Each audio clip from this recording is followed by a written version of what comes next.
Hey everybody, welcome to Sunday afternoon Facebook Live.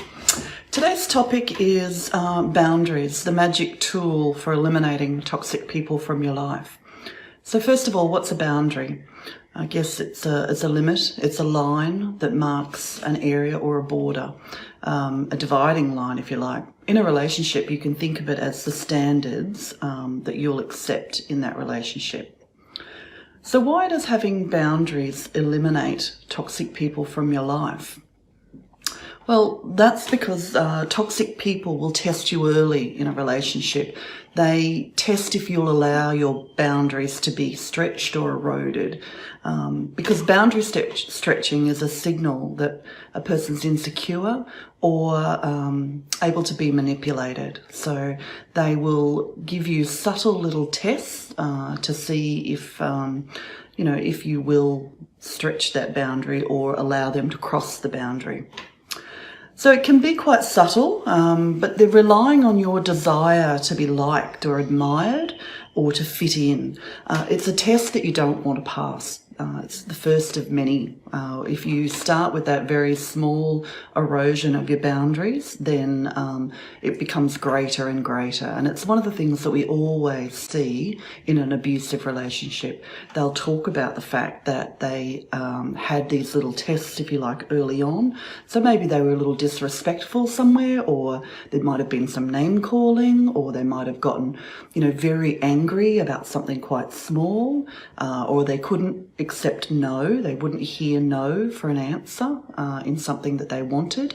So there's lots of really small tests, if you like, that will happen in the early days. As a test you don't want to pass, as I said. So anyone who has low self-worth or feels anxious about themselves, even if it's only a temporary or situational situation. So you might have come out of a bad relationship, or you might have had something in particular that's happened that's knocked your self-esteem temporarily. Might have lost a business, you might have just come out, been divorced, or, maybe your partner was unfaithful or something along those lines. Those kinds of things can temporarily affect our self-worth, our self-esteem, if you like. So even if it is just a temporary loss of self-esteem, we can be inclined to be a little too flexible about our boundaries, a little too willing to have someone lean on our boundaries and for us to give in when we're feeling that particular way. And this is how an otherwise healthy person can get involved in a toxic relationship. They're having this sort of temporarily lower self-esteem. They're normally perhaps somebody who's got quite good self-esteem, but they've had a particular situation that has happened that has knocked their self-esteem a little bit, and suddenly their boundaries are a little less firm than they would normally be or should be. So remember, a toxic person needs you to have poor boundaries. Otherwise, you're going to be calling them out on their behaviour, on their inconsistencies and the lack of character, the things that you're observing. And what they really want is for you to be making excuses for their behaviour. And if you've got really good boundaries and you've got high self-esteem, you won't do that. So they particularly want to be involved with people who have low self-esteem and poor boundaries. So by having these boundaries in place, you basically become very unattractive to somebody who's toxic. And remember, in a relationship, you have the right to have any boundary, any concrete standard, any expectation that you are comfortable with. Now, for some people, that might look like I won't tolerate lies, or it might look like I won't tolerate drug use, or I won't tolerate somebody who drinks too much, alcohol. So, you get to decide what those boundaries are, whatever it is that you're comfortable living with. Don't let someone else persuade you that those boundaries are unreasonable, because you're the person who has to live with them.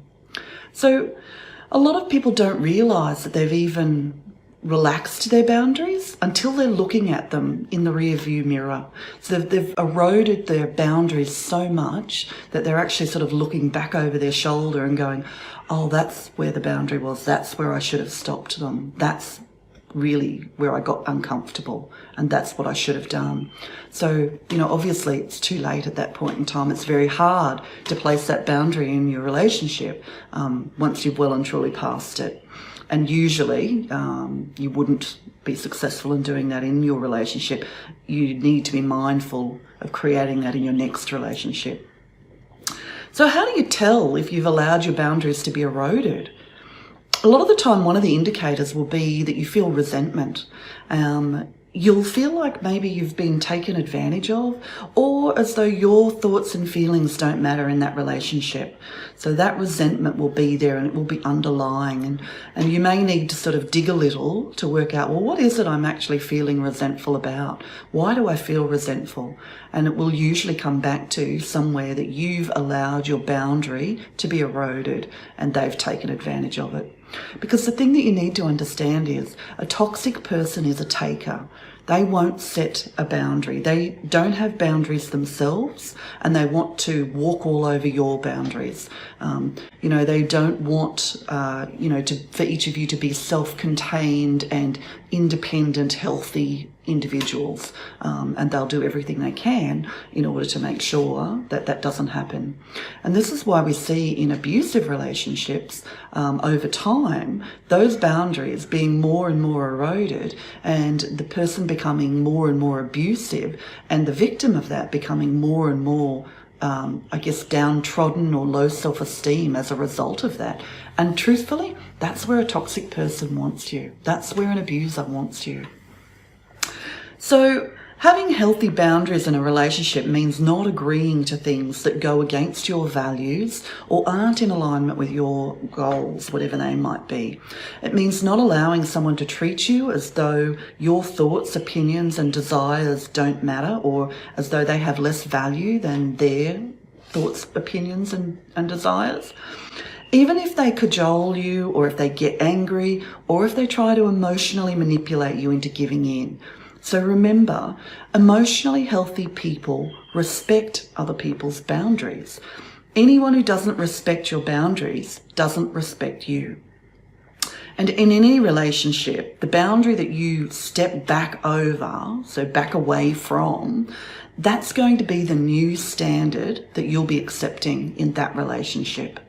So think about that. If you aren't prepared to live with this long term, then don't step over that boundary. And this is true of all relationships. This is not just intimate partner relationships. This is true in family.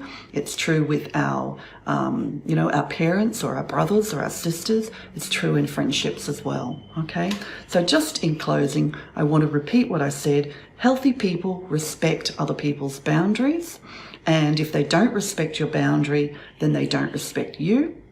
And if you accept the erosion of that boundary, that is going to be the new standard that you're accepting in that relationship.